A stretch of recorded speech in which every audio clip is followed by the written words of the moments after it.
and the big excitement that goes with it, especially in our science and technology-based environment, I don't think that we can really call ourselves entrepreneurial. And this is a huge, very convoluted map of how we practice entrepreneurship at the University of Waterloo.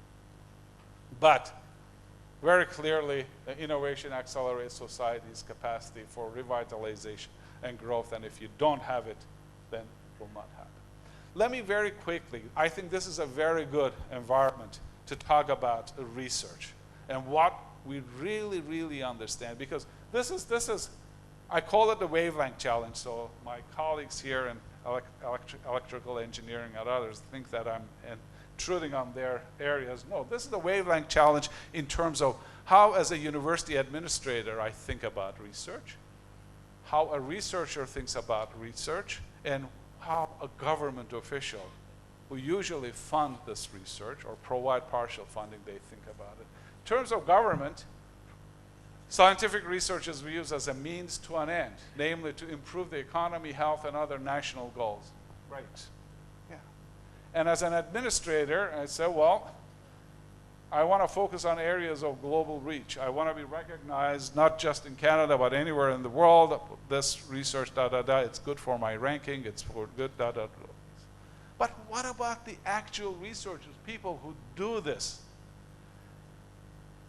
Not that they don't have an understanding, but if you think that either this understanding or that understanding is the driver behind their years of sleepless and, work and everything, this is their life, everything they do, we are very wrong.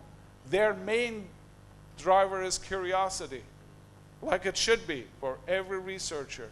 They are curious about something, and they're gonna keep working on it until their curiosity is satisfied.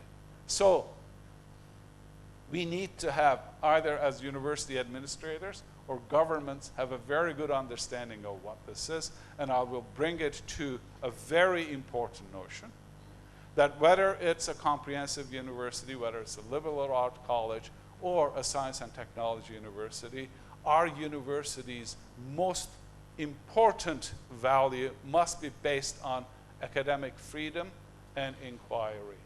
We have to enable our researchers to freely, with no interference from anywhere, either here or there, to interfere with the creation of that knowledge. That is most important. If you really, really think that our research is going to make an impact, it has to be done in an area with results that many of us may not even know what we're going to do with those results, but they will be essential. So this is, I call it the pastor's fourth quadrant, and that's how the vaccination came about. Research that will create fundamental knowledge that can be connected to an end use. So that is what's motivating us. I am out of time, so I will just go through these quickly. And what we've learned there's not one specific direction. We are moving in various directions. We need to understand diversity and adaptability. We need to understand the importance of finances, and changes are certain but unpredictable in detail, so we need to understand that. However, see that three things we know that if we don't do this, I don't think that we'll be able to accomplish the first part. And we talked about these already: focus, focus, focus, and what we'll be focusing to be that kind of university that will continue to have an impact.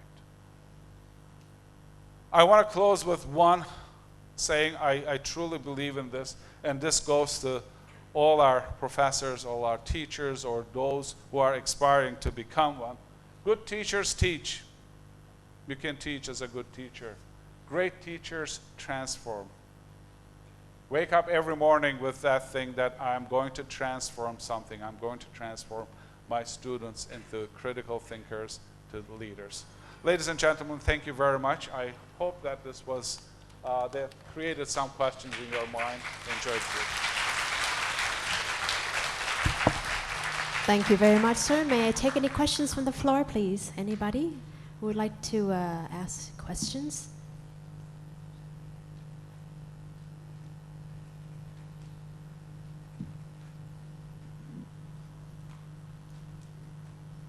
I planted so many questions and nobody... Where are the planted questions?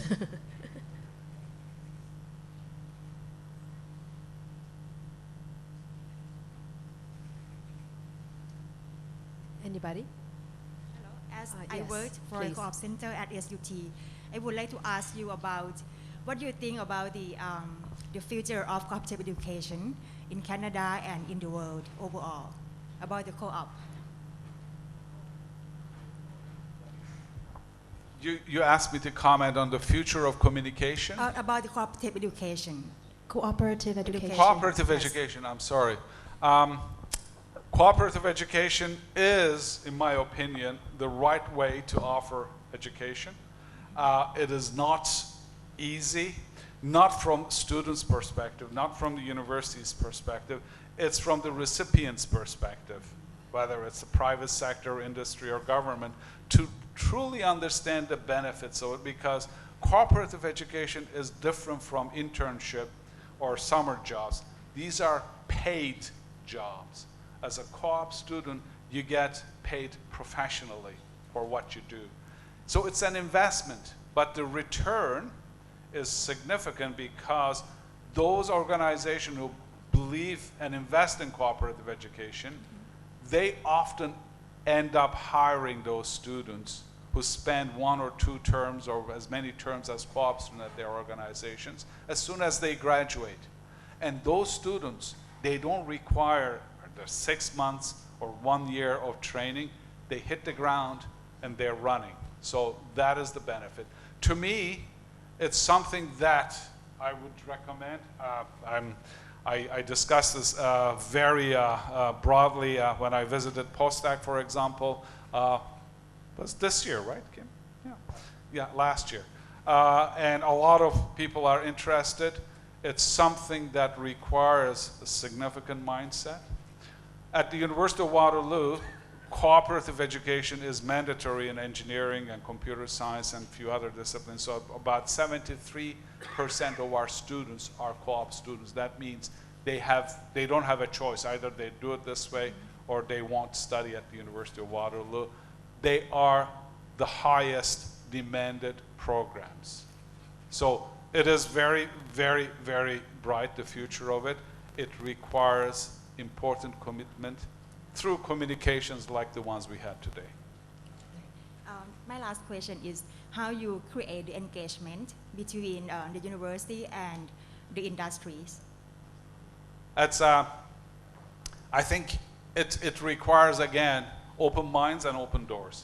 I believe you're doing it successfully here. The university must open its doors to the world outside the university and truly communicate. These are the things what we're doing. This is how will be useful to you, this piece of research, or how can we benefit from you, actually. So that cross-fertilization is very important. You have to start at that level.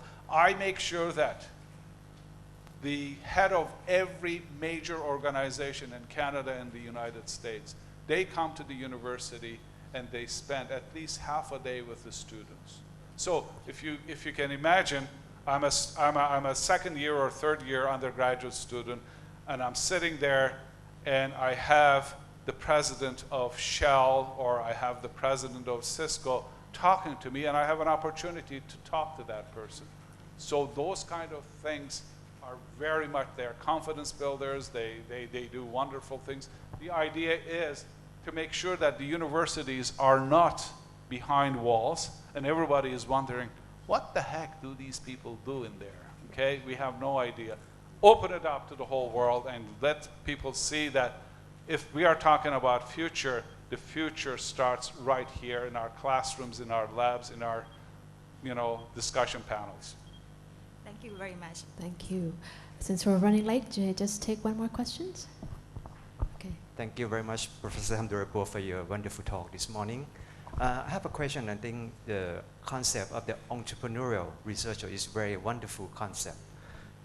But I think in order to achieve that concept, I think we have to go along with a lot of burdens. One burden that I think is that the mindset of the faculty members that I think the top priority is to publish, but they don't have something that to be commercialized in their mind. So I think, would you please elaborate more on your experience on this? I think the university would like to achieve that too. A very good point. Again, as university administrators, we have to be open-minded as well. Now, if you go to MIT, well, like any other universities, for somebody to be promoted, you have to be excellent in your research and scholarship, do all kinds of things, and publish, catch a bird with your mouth, with your hands tied behind your back, and also service to the profession. And the fourth one now is innovation and entrepreneurship. So if you are doing something, it counts as important as a research paper. So we have to understand that we have to create net new knowledge. This is the place where it happens. We cannot mask it with anything else. Our future economies, our future societies will depend on net new knowledge that is created freely. Okay? But don't leave it there.